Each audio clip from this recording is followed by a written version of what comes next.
বৈদ্যবাটীর রেলগেটে মহিলা প্রতিবাদী মঞ্চ থেকে সুপ্রিম কোর্টের গতকাল রাতের নির্দেশের পরও অনড় প্রতিবাদী মহিলারা। আমাদের প্রথম আলোর বার্তার প্রতিনিধি সরাসরি চলে গিয়েছিল হুগলি জেলার বৈদ্যবাটীর 11 নম্বর রেলগেটে।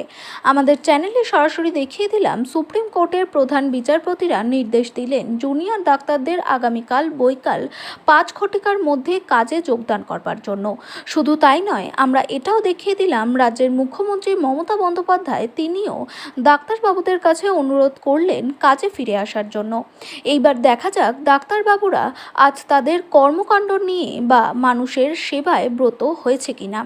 ইতিমধ্যে সূত্রের খবর আমরা পেলাম ডাক্তারবাবুরা তারা এই সুপ্রিম কোর্টের নির্দেশের পর নিজেদের মধ্যে একটা আলাপ আলোচনার মাধ্যমে মিটিং করেছেন।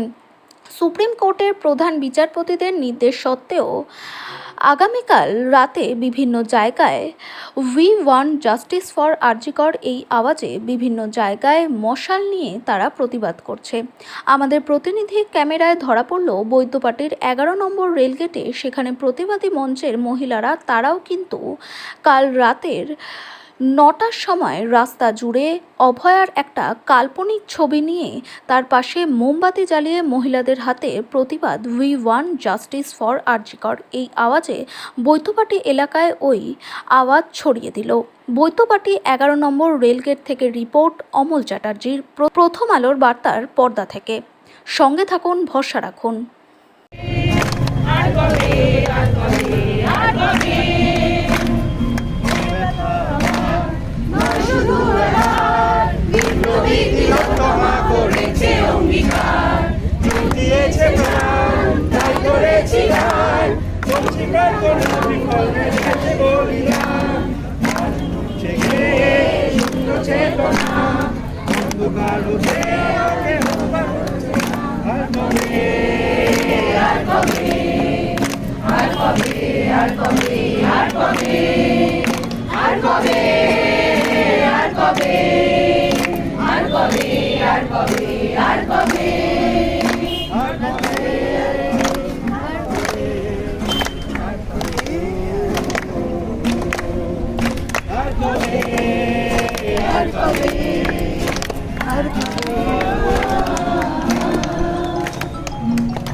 একটা কথাই বলতে চাই, এই যে গানটা এটা মানে খুবই এই গানটা আমাদের লেখার কথাই ছিল না।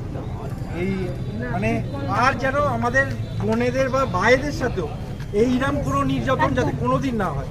শুধু কোনো এটা যাতে আমাদের কোনো ফিক্সড একটা কোনো অকুপেশন এটা লিমিটেড না থাকে, সবার জন্যে, মেয়ে হোক ছেলে হোক সবাই যাতে একইভাবে কোনো ভয়ের সাথে, কোনো একটা বাচ্চা ছেলে হোক বা কোনো একটা বড় যে কেউ 8 থেকে 80 বছর কেউ যাতে এই ভয়টা নিয়ে বাড়ি থেকে না বেরোয়, এটাই একটা চাও।